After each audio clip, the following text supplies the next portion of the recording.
Welcome back. You're still tuned into Midcap Radar, where we are very close to the budget and government is likely to include a new scheme to boost medical device manufacturing in the country. Sources have told CNBC-TV18 that the scheme will be aimed at improving quality and reducing dependence on imports. Himanshu Baid, the Managing Director of Poly Medicure, is joining us now to take a few questions on the budget expectations and generally the industry trends as well. Mr. Baid, good afternoon. Thank you so much for joining us.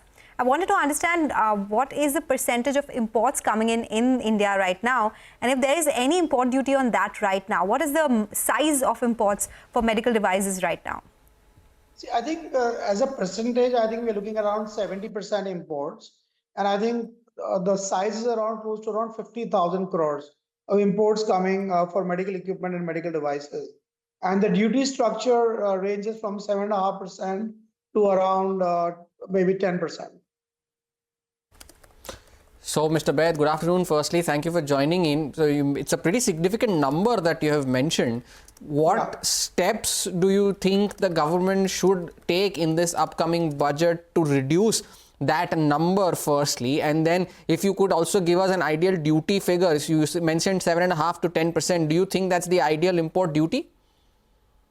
See, I think first of all, we need a couple of steps to maybe focus more on make in India and import substitution.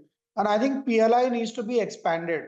The earlier PLI scheme, I think, was still not fully utilized, and I think there are still some budgets remaining there. I think government should include a new maybe add a new PLI, especially for our products which are imported into the country, and maybe it'll take 4-5 years to address the imports.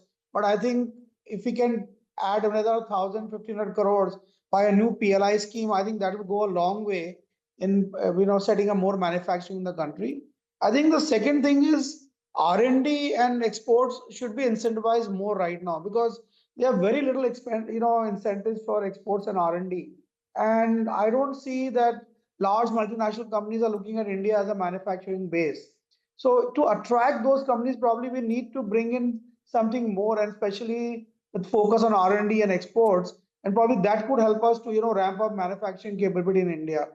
I think on the duty part, I think the duty is quite appropriate. I think we don't have to increase or decrease it, because still we have a dependence on a lot of health. It's a healthcare basically, and we can't overnight change by making in India. So there has to be a gradual process. In my view, the duty is still okay, but I think more focus on PLI, R&D, and exports would be the right way to do. Mr. Baid, then a follow-up on the PLI. You said the previous PLI announced for medical equipments, it's not completely used. What was the reason for that? And if you expand it, do you think some changes or some tweaks need to be made in what was announced earlier? Yeah, I think, first of all, I think what India lacks is a supply chain ecosystem for medical equipment and devices. So I think the focus should be more downstream, and what we can do more on downstream, and I think maybe PLI should be focusing more on downstream opportunities.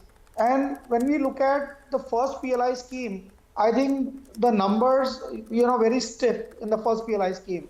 There was 60 crores incremental, revenue increase every year, and it was very hard for companies to do it 1 or 2 years, short period of time to scale up manufacturing, because medical devices and equipment need more time to scale up, because of regulatory approvals and also a lot of clinical approvals which we need to take. So in my view, the gestation period should be a little longer, and of course it should be more on incremental revenue than a particular number which should be freezed every year.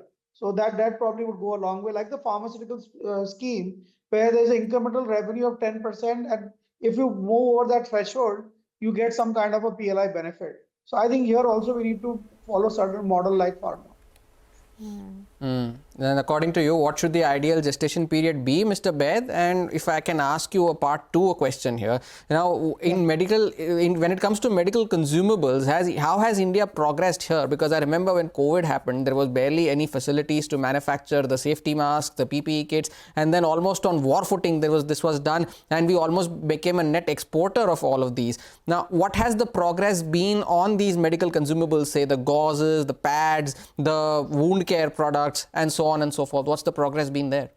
See, I think the good news is India has got a lot of self-reliance on those kind of products where the technology is low and the barriers are low.